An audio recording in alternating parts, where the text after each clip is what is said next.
চারিদিকে ঘুরছে সরকার পাগল হয়ে।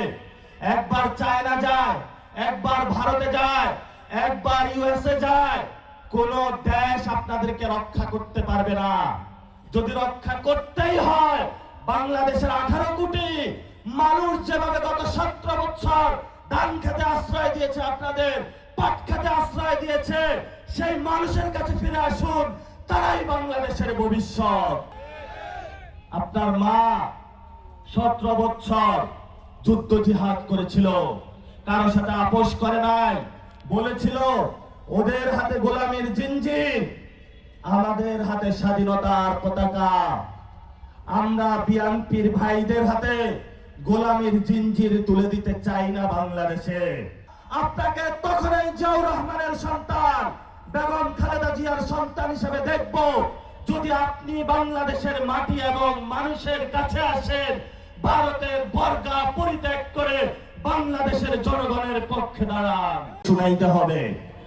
আমরা অনেক ধৈর্য ধারণ করছি। আমরা আপনাদেরকে গত 5 মাস সুযোগ দিয়েছি। লাইনে আসেন, বেলাইনে হাঁটবেন না। সরকার এখন জনগণের কাছে আবেদন করেছে, ভাই আমি কোনো কাজ টাজ করতে পারবো না, তোমরা আমাকে অটো পাস দিয়ে দাও, আমি এভাবে 5 বছর সরকার চালাইতে চাই। আমরা বলবো, আবু সাইদের রক্তের উপরে দাঁড়িয়ে জনগণের সেবা না করে বাংলাদেশে আর কাউকে অটো পাসের সরকার চালাইতে দেওয়া হবে না। শেখ হাসিনা অটো পাস সরকার চালিয়েছিল ভারতের নেতৃত্বে। যদি জিয়াউর রহমানের সন্তান হয়ে ভারতের কাছে যেতে চান, আমরা বলবো যান। বাংলাদেশে আরো জনগণ আছে, আপনাকে দেখবেন আপনি জিয়াউর রহমানের সন্তান কিনা, বেগম খালেদা জিয়ার সন্তান কিনা। আপনাকে তখনই জিয়াউর রহমানের সন্তান বেগম খালেদা জিয়ার সন্তান হিসেবে দেখব, যদি আপনি বাংলাদেশের মাটি এবং মানুষের কাছে আসেন, ভারতের বর্গা পরিত্যাগ করে বাংলাদেশের জনগণের পক্ষে দাঁড়ান। আপনার মা 17 বছর যুদ্ধ জিহাদ করেছিল, কারো সাথে আপোষ করে নাই। বলেছিল ওদের হাতে গোলামীর জিঞ্জির, আমাদের হাতে স্বাধীনতার পতাকা। আমরা বিএনপির ভাইদের হাতে গোলামীর জিঞ্জির তুলে দিতে চাই না বাংলাদেশে। যদি গোলামীর জিঞ্জির পড়তেই চান, বাংলাদেশের শহীদ ওসমান হাদি যে আজাদির ডাক দিয়েছিল, আজাদির সূর্য সৈনিকরা গোলামীর জিঞ্জির ভেঙে চুরমার করে দিবে বাংলাদেশে ইনশাআল্লাহ। কথা শেষ করব। এখন উপজেলা প্রশাসনে কাদেরকে নিয়োগ দেওয়া হচ্ছে? যোগ্যতা হলো যারা নির্বাচনে হেরেছে তাকে উপজেলা প্রশাসক হিসাবে দিয়েছে, তাকে জেলা প্রশাসক হিসাবে দিচ্ছে।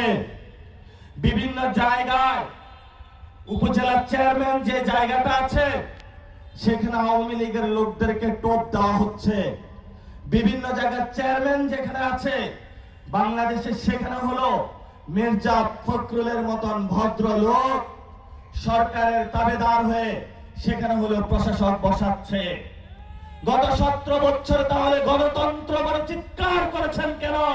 যদি গণতন্ত্র বলতেই হয়, সত্যিকার গণতন্ত্রে আসুন, নির্বাচনে আসুন। প্রশাসক খেলবেন না, প্রশাসক দিয়া গদি বাঁচাইতে পারবেন না, প্রশাসক দিয়া রাষ্ট্রীয় টাকা অপচয় করে যদি আরেকটি হাসিনা মার্কা নির্বাচনের আয়োজন করেন, তাহলে পুরো বাংলাদেশ আবার নতুন করে জ্বলে উঠবে। সেই জ্বলে উঠাতে বিএনপির ক্ষমতার মসনদ কোথায় যাইবে সেটা আমরা গ্যারান্টি দিতে পারি না। আমাদেরকে বলে তোমরা ধমক দাও কেন, কি করতে পারবা? ক্ষমতায় এসেছেন ডিজিএফআই দিয়ে, ক্যান্টনমেন্টের ক্ষমতা দিয়ে। বড় বড় কথা বলবেন না। খালেদা জিয়া দলটাকে গণতান্ত্রিক বানাইতে চেয়েছিল, আপনি সেই দলকে আবার এখন ভারতের মধ্যে ঢুকাচ্ছেন। আপনি সেই দল এখন গিয়ে আবার ক্যান্টনমেন্টে উঠাইছেন। চারিদিকে ঘুরছে সরকার পাগল হয়ে। একবার চায়না যায়, একবার ভারতে যায়, একবার ইউএসএ যায়। কোন দেশ আপনাদেরকে রক্ষা করতে পারবে না। যদি রক্ষা করতেই হয়, বাংলাদেশের 18 কোটি মানুষ যেভাবে গত 17 বছর ধান খেতে আশ্রয় দিয়েছে, আপনাদের পাট খেতে আশ্রয় দিয়েছে, সেই মানুষের কাছে ফিরে আসুন। তারাই বাংলাদেশের ভবিষ্যৎ। কোন দেশ বাংলাদেশের ভবিষ্যৎ হইতে পারে না। আপনারা আজকে এখানে অনেক কষ্ট করে এসেছেন। আমরা আজকে 2টা বছর পার করেছি। যেই ছেলেটা জীবন দিয়ে গিয়েছে, তার রক্তের সামনে এখন আমরা দাঁড়াইতে পারি নাই। সে চেয়েছিল আপনার সন্তান ভালো চিকিৎসক হবে, ভালো একজন শিক্ষক হবে। আজকে আমাদের স্বপ্নগুলো তারা ধূলিসাৎ করে দিয়েছে। বাংলাদেশের মানুষের সাথে তারা প্রতারণা করেছে, নারীদের সাথে তারা প্রতারণা করেছে, আলেম ওলামাদের সাথে প্রতারণা করেছে, শ্রমিকদের সাথে তারা প্রতারণা করেছে, ব্যবসায়ী ভাইদের সাথে তারা প্রতারণা করেছে। আমরা এই প্রতারণার ফাঁদে পা দিতে ইচ্ছুক নই। আমরা কারো খাইও না, কারো থেকে টাকাও নি না, নিজের টাকায় খাই। আপনাদের এই সাধারণ রাজতন্ত্রে আমরা আমাদেরকে বর্গা দিতে পারবো না। জিয়াউর রহমানের বউ বেগম খালেদা জিয়া প্রধানমন্ত্রী হয়েছেন, তারপরে তার ছেলে প্রধানমন্ত্রী হয়েছেন। পঞ্চগড়ে 1 আসনের দিকেও তাকাইলে ব্যারিস্টার জমিরুদ্দিন সরকার, ওনার পরে মনে করছিলাম একজন গণতান্ত্রিক ভাবে নির্বাচিত হবে। সেই জমিদারি শাসন চালু হয়ে তার ছেলে হলো। তাহলে বাংলাদেশে যদি ছেলের ছেলে এমপি হয়, ছেলের ছেলে মন্ত্রী হয়, ছেলের ছেলে প্রধানমন্ত্রী হয়, তাহলে নির্বাচন ব্যবস্থার নামে তামাশার কি দরকার বাংলাদেশে? এটা কি বাংলাদেশের বর্গা পাইছেন? একদিকে বলবেন গণতন্ত্র, আর একদিকে কায়েম করবেন রাজতন্ত্র। বাংলাদেশে আমরা কোন পরিবারতন্ত্র আর চাই না, চাই না, চাই না। যে নির্বাচিত হবে জনগণের মধ্য দিয়ে নির্বাচিত হতে হবে। জনগণের মধ্য দিয়ে যদি নির্বাচিত না হয়, তাহলে আমরা সেখানে আগামীর ইলেকশনে, এই ইলেকশনে যতটুকু পার পেয়েছেন, সবাই আগামী ইলেকশনের জন্য প্রস্তুত হন। হাজী শরীয়তুল্লাহর মতো লাঠিয়াল বাহিনী প্রস্তুত করেন। যদি সন্ত্রাস নিয়ে কেন্দ্র দখল করতে আসে, কঠিন লড়াই হবে তাদের সাথে। যদি পেশি শক্তির রাজনীতি করতে আসে, যদি টাকা দিয়ে রাজনীতি করতে আসবে, তাহলে আমাদের সাথে তাদের কঠিন লড়াই হবে। কারণ আবু সাইদের রক্তের সাথে পেশি শক্তি যায় না, আবু সাইদের রক্তের সাথে বাংলাদেশে টাকার রাজনীতি যায় না, আবু সাইদের রক্তের সাথে বাংলাদেশে বাপের রাজনীতি যায় না, মায়ের রাজনীতি যায় না।